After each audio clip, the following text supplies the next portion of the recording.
എൻ്റെ പേര് സുനിൽകുമാർ. ഞാൻ ഗോൾഡൻ ചാൻസിന് വേണ്ടി ഫയൽ ഓപ്പൺ ചെയ്ത സമയത്ത് എനിക്കൊരു പ്രതീക്ഷ ഉണ്ടായിരുന്നു, പെട്ടെന്ന് തന്നെ എനിക്ക് ലൈസൻസ് കിട്ടും. കാരണം നാട്ടിൽ ഞാൻ നല്ല രീതിയിൽ വണ്ടി ഓടിക്കുന്ന വ്യക്തിയാണ്, അതുകൊണ്ട് പെട്ടെന്ന് എനിക്ക് കിട്ടുമെന്ന പ്രതീക്ഷ ഉണ്ടായിരുന്നു.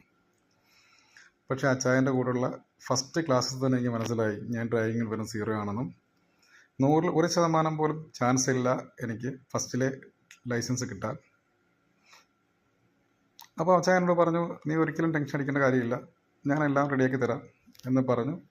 അച്ചായൻ്റെ നല്ല ക്ലാസ്സായിരുന്നു. ഒരു തെറ്റ് കണ്ടു കഴിഞ്ഞാൽ അത് ഉടനെ പറഞ്ഞ് അത് തിരുത്തി അതിനുശേഷം മാത്രമേ അച്ചായൻ അടുത്ത ക്ലാസ്സിലേക്ക് പോകത്തുള്ളായിരുന്നു. അപ്പം അതുകൊണ്ട് തന്നെ എനിക്ക് നല്ല രീതിയിൽ ടെസ്റ്റ് അറ്റൻഡ് ചെയ്യാൻ പറ്റി, ഞാൻ പാസ്സാകുകയും ചെയ്തു. നിങ്ങൾക്ക് ആർക്കെങ്കിലും ലൈസൻസ് എടുക്കാൻ ആഗ്രഹമുണ്ടെങ്കിൽ തീർച്ചയായിട്ടും അച്ചായനെ സമീപിക്കുക. അച്ചായൻ്റെ ഫോൺ നമ്പർ ഞാൻ ഇവിടെ ആഡ് ചെയ്യുന്നതായിരിക്കും.